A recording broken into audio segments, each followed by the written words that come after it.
वक्त हम असम के हुजारी जिले में मौजूद हैं और ग्राउंड जीरो से आप तक तस्वीरें दिखा रहे हैं कि किस तरह से बाढ़ ने यहाँ के आम लोगों का जो जीवन है वो पूरी तरह से अस्त व्यस्त कर दिया।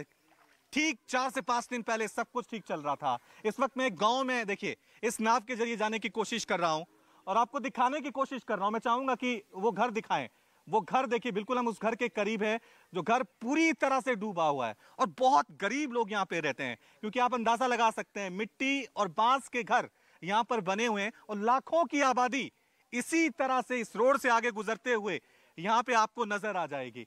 ये घर देखिए पूरी तरह से डूबा हुआ है, कोई अंदर यहाँ पे मौजूद नहीं है, लेकिन क्योंकि ये पूरा गांव था, हजारों की बस्ती थी, यहाँ पर लोग रहते थे, लेकिन 3 से 4 दिन में पानी इतना भर गया कि उनका घर पूरी तरह से जलमग्न हो गया। जितना भी सामान था घर के अंदर सिर्फ पानी ही पानी नजर आ रहा है और इस घर के पीछे खेत हैं, ये खेत है और उस हिस्से में सड़क है।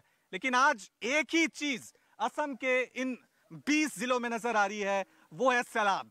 वो सैलाब जिसने असम के आम लोगों की जिंदगी को किस तरह से प्रभावित कर दिया है, हर एक तस्वीर हम आप तक पहुंचाने की कोशिश कर रहे हैं और यह भी बताने की कोशिश कर रहे हैं कि अभी भी बहुत सारे लोग, मैं चाहूंगा थोड़ा आगे चलें, मैं आपको यह भी बताना चाहूंगा कि किस तरह से हजारों लोग अभी भी फंसे हुए हैं होजाई में, क्योंकि होजाई, कछार, नौगांव ये वो इलाके हैं जो बाढ़ से सबसे ज्यादा प्रभावित हुए हैं।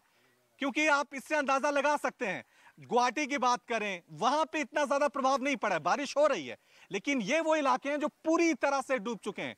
होजाई की बात करें या फिर दामो हसाई जिसकी तस्वीरें आपने देखी थी, किस तरह से वहां पर एक ट्रेन पूरी तरह से पलट गई थी। अब हम आपको नौगांव, क्योंकि होजाई और नौगांव ये डिस्ट्रिक्ट दोनों आपस में सटे हुए हैं, लेकिन ये वो जिले हैं जो सबसे ज्यादा प्रभावित हुए हैं। नौगांव, यहाँ की 3 तस्वीरें हम आपको दिखा रहे हैं, देखिए किस तरह से हर तरफ पानी का ये प्रचंड प्रहार, हर तरफ ये आसमानी आफत, हर तरफ जल का ये तांडव देखने को मिल रहा है। हम बार बार कह रहे हैं कि जब इंसान प्रकृति के साथ खिलवाड़ करने की कोशिश करता है तो इसी तरह की तस्वीरें सामने आती है। नौगांव की तस्वीर हो, होजाई की तस्वीर हो, कछार की तस्वीर हो, दामी हसाओ की तस्वीर हो, एक तस्वीर जो आपने देखी थी पुल पूरा टूट गया था, एक प्लेटफॉर्म रेलवे स्टेशन जो था वहां पे ट्रेन पूरी तरह से पलट गई थी। इसी तरह की तस्वीरें असम के अलग अलग जिलों से देखने को मिल रही है। ग्राउंड जीरो से कल से ही हम यहां पर डटे हुए हैं, हर एक तस्वीर आप तक पहुंचा रहे हैं कि किस तरह से, चाहे वो सेना के जवान हो, एसडीआरएफ की टीम हो, पुलिस की टीम हो, खासकर यहां के लोग अपनों को बचाने की कोशिश कर रहे हैं। राहत शिविर लगाए गए हैं, लेकिन राहत शिविर के लोग, अभी जिनसे मेरी बातचीत हुई तो वो कह रहे थे कि हम तो यहां आ गए, लेकिन हमारे घर वाले अभी भी वहां पर फंसे हुए हैं।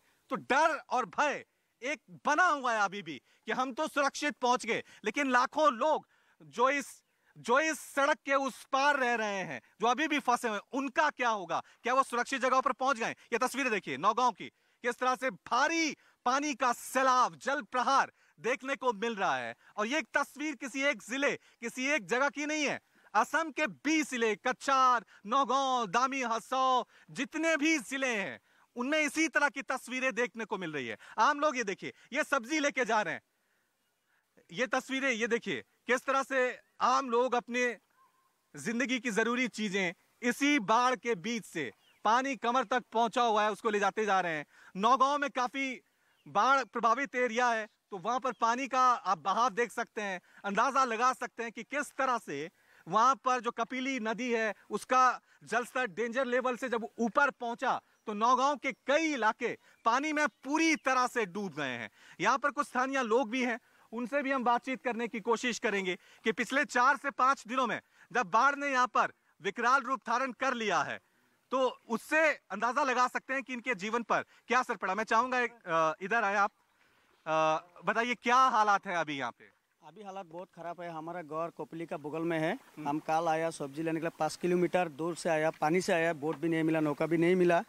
अभी हम बोट के लिए खड़ा है, वहाँ से 5 किलोमीटर दूर जाएगा, खाना लेके जाएगा। और हालत ऐसा खराब है, यहाँ पे तो थोड़ा पानी कमती है। जो हमारा घर कपली का बगल में है, रायकड़ा चंदनपुर, रायकड़ा इस्लामपुर, दिगोलबाली, कुमराघाटा, जायटेवरा, राधानगर, केंद्रकुरी, सारा पानी का नीचे है, थोड़ा थोड़ा घर बचा हुआ है।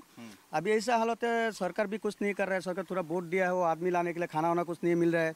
जो बीजेपी सरकार है अभी, असम का मुख्यमंत्री हेमंत बिश्व शर्मा, वो भी कोई खाने के लिए बस्ती में कोई सामान नहीं दे रहा है। हम लोग बहुत कष्ट में आदमी। ये देखिए हम लोगों की ये समस्या है। कुछ तक सरकार की मदद पहुंच रही है, कुछ तक अभी पहुंची नहीं है। सरकार का दावा है कि जल्द से जल्द हम तमाम लोगों को सुरक्षित जगहों पे पहुंचा देंगे। अब हम आपको एक बार फिर नौगांव की तस्वीर दिखाएंगे, क्योंकि नौगांव जो एरिया है वो सबसे ज्यादा बाढ़ से प्रभावित हुआ है। चाहे वो शहरी इलाके हो, चाहे वो ग्रामीण इलाके हो, हर जगह वहां पर जितने भी घर हैं, लोगों के मकान हैं, कच्चे पक्के, सब पानी में पूरी तरह से डूबे हुए नजर आ रहे हैं।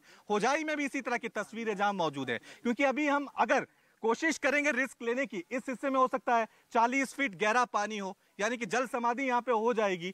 और ऐसा ही इलाका, सोचिए उन लोगों पे क्या गुजर रही होगी जो पिछले 5 दिनों से इस उम्मीद में अभी भी बैठे हुए हैं कि कोई आएगा, कोई हमें बचाएगा। क्योंकि हमारी बहुत सारे ऐसे लोगों से बातचीत हुई है, वो कह रहे हैं कि हम 5 दिन से अपने घर की छत पर बैठे हुए थे, खाने का कोई सामान नहीं था, पूरा का पूरा घर जो था वो डूब गया है।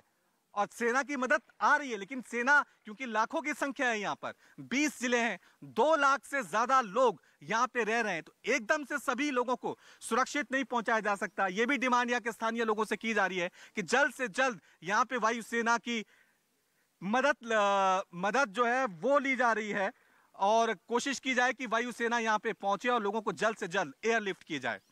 अब आपको हम दिखाते हैं मेरे सहयोगी प्रीतिका कि किस तरह से असम में हालात अभी बाढ़ से बहुत ज्यादा बिगड़ रहे हैं। देखिए ये रिपोर्ट। क्योंकि यहाँ पे जो कोई बोट नहीं है, और हालांकि हमको बताया गया है कि एसडीआरएफ की तरफ से 3-4 बोट दिए गए हैं, लेकिन इतने सारे लोगों के बीच में 3-4 बोट एक्चुअली काफी नहीं है। क्योंकि आप देख रहे हैं कैसे लोग, बच्चे यहाँ पे, थोड़ा सा कैमरा पर्सन को अनुरोध करूंगी कि वो दिखाए थोड़ा सा। केले के पेड़ से उन लोगों ने ये गाँव घर में ये बनाया है, और इसी से वो लोग अभी थोड़ा सा बुजुर्ग है यहाँ गाँव के, कोई बच्चे हैं जो आ नहीं पाए हैं, उनको लाने का व्यवस्था किया जा रहा है। नाव का इंतजाम नहीं है, मेडिकल फैसिलिटी नहीं है, और यहाँ के जो रिप्रेजेंटेटिव है, जो एमएलए एमपी है, कोई भी यहाँ पे इन लोगों का खबर लेने के लिए नहीं आया है।